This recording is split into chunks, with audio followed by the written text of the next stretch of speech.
Jadi bapak-bapak dan ibu-ibu dan adik-adikku sekalian, rute kedua perjalanan ziarah kita pada pagi hari ini, insya Allah kita akan menuju ke Jabal Uhud. Jabal Uhud ini punya sejarah yang luar biasa, yang mana Rasulullah SAW bersabda bahwa Uhud itu mencintai kami dan kami mencintainya. Suatu ketika Rasulullah SAW dalam keadaan sangat susah, kemudian datang malaikat Jibril menawarkan, "Wahai Muhammad, jika engkau menginginkan harta, maka gunung Uhud itu saya akan jadikan gunung emas." Tetapi Rasulullah SAW tidak tergiur dengan harta yang dijanjikan.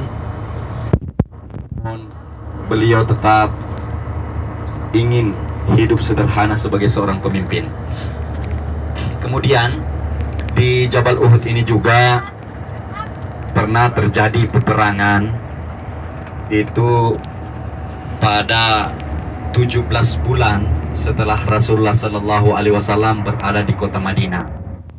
Peperangan Uhud ini itu merupakan tindakan balas dendam dari kafir Quraisy atas kekalahan mereka pada perang sebelumnya.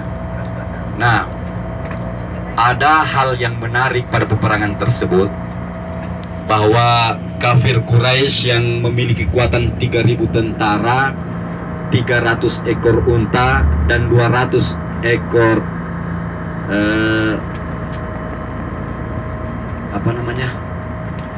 kuda, ya, 200 ekor kuda, itu kekuatannya kaum kafir Quraisy pada saat itu.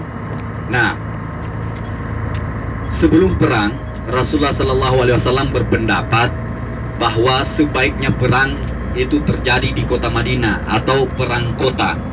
Akan tetapi para sahabat mengusulkan agar jangan dipilih perang kota, atau mari kita menghadang mereka di luar dari kota Madinah. Dan ternyata usul ini diterima oleh Rasulullah SAW, dan pergilah para sahabat untuk menghadang kaum kafir Quraisy pada saat itu. Dan salah satu strategi yang sangat jitu yang dilakukan oleh Rasulullah SAW, bahwa beliau menempatkan para pemanah yang mahir di Jabal Rumah, yang dikenal sekarang dengan Bukit Para Pemanah. Pada pertempuran awal, pasukan kafir Quraisy yang jumlahnya cukup besar itu dibuat kocar-kacir oleh kaum muslimin pada saat itu. Nah, ada satu pesan Rasulullah pada saat itu, bahwa bagi kaum tentara pemanah, jangan salah seorang kalian meninggalkan tempat tersebut walaupun apa yang terjadi. Nah, ternyata setelah kaum kafir Quraisy ini kocar-kacir dan pasukan pemanah tadi menganggap bahwa peperangan sudah dimenangkan, mereka tergoda untuk ikut berebut rampasan perang. Sehingga pada saat itu Abu Sufyan dan Khalid bin Walid sebelum masuk Islam merubah strateginya. Mereka mundur sejenak, kemudian begitu mereka melihat kaum muslimin sibuk mengumpulkan rampasan perang, kemudian mereka memukul balik. Disitulah terjadi kepiluan yang sangat sungguh luar biasa. Pasukan muslim kocar-kacir karena ada isu yang mengatakan bahwa Rasulullah SAW terbunuh pada perang itu, sehingga konsentrasi terpecah, sehingga kaum kafir Quraisy pada saat itu sempat membunuh kaum muslimin sebanyak 70 yang menjadi syahid, termasuk di dalamnya paman Rasulullah SAW, Sayyidina Hamzah.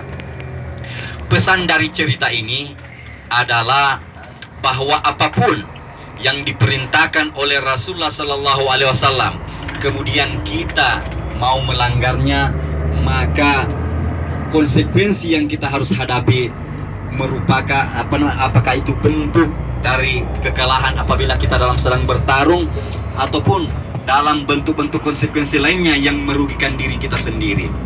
Disinilah menjadi pelajaran juga bahwa yang tergoda dengan harta, kemudian tidak mematuhi apa yang diperintahkan oleh Rasulullah SAW, maka kehancuran atau kekalahan dari segi strategi itu mau tidak mau harus dihadapi.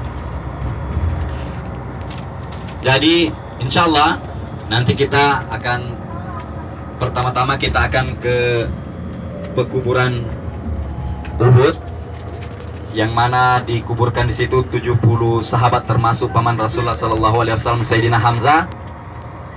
Subhanallah, pernah terjadi banjir besar di Uhud ini, dan karena besarnya banjir, jasad-jasad para sahabat yang syahid di perang Uhud itu tergenang, ya, maksudnya keluar dari kuburannya, dan ternyata itu darah mereka masih segar sampai sekarang ini. Nah, oleh karena itu kemudian pemerintah Arab Saudi mengambil kebijakan bahwa ini harus dikuburkan lebih dalam lagi supaya tidak menjadi ada yang mengkultuskan nanti, karena para syahid tersebut darahnya masih segar.